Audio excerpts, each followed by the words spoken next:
মরুকরণ আর খরার মতো প্রাকৃতিক সংকট মোকাবিলায় নতুন উদ্যোগ নিয়েছে সৌদি আরব। রিয়াদ সহ ৬টি অঞ্চলে শুরু হয়েছে কৃত্রিম বৃষ্টিপাত কর্মসূচি। ভিশন 2030 এর অংশ হিসেবে নেয়া এই প্রকল্পের বিস্তারিত ডেস্ক রিপোর্টে।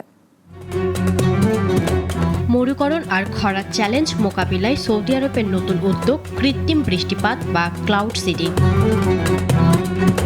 Saudi regional cloud seeding programme এর আওতায় প্রাথমিকভাবে রিয়াদ, কাসিম, হাইল, মক্কা, আল বাহা ও আসির এই ৬ অঞ্চলে কার্যক্রম চালু হয়েছে।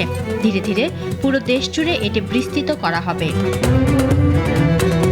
এই প্রযুক্তিতে বিশেষ রাসায়নিক প্রয়োগ করে মেঘের প্রাকৃতিক প্রক্রিয়া বদলে দেওয়া হয়, ফলে বৃষ্টিপাত বাড়ে ও ত্বরান্বিত হয়। সৌদি কর্তৃপক্ষের দাবি, ব্যবহৃত উড়োজাহাজ এবং রাসায়নিক সম্পূর্ণ পরিবেশ বান্ধব।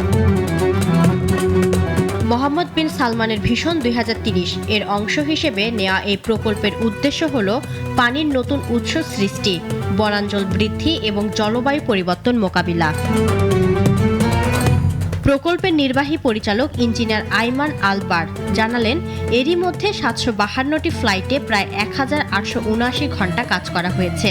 সর্বশেষ অভিযানটি হল আগস্টে, যেখানে প্রাথমিক ফলাফলে মেঘে পানির মাত্রা বৃদ্ধির ইঙ্গিত মিলেছে।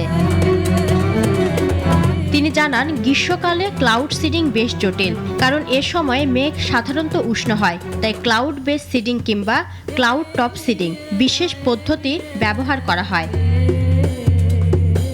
দেশীয় প্রযুক্তি ও লোকবল দিয়ে বাস্তবায়িত এই প্রকল্প সৌদি আরবকে একদিকে যেমন পানির নতুন সম্ভাবনা দিচ্ছে, অন্যদিকে মরুকরণ মোকাবিলায় তৈরি করেছে স্থায়ী সমাধান।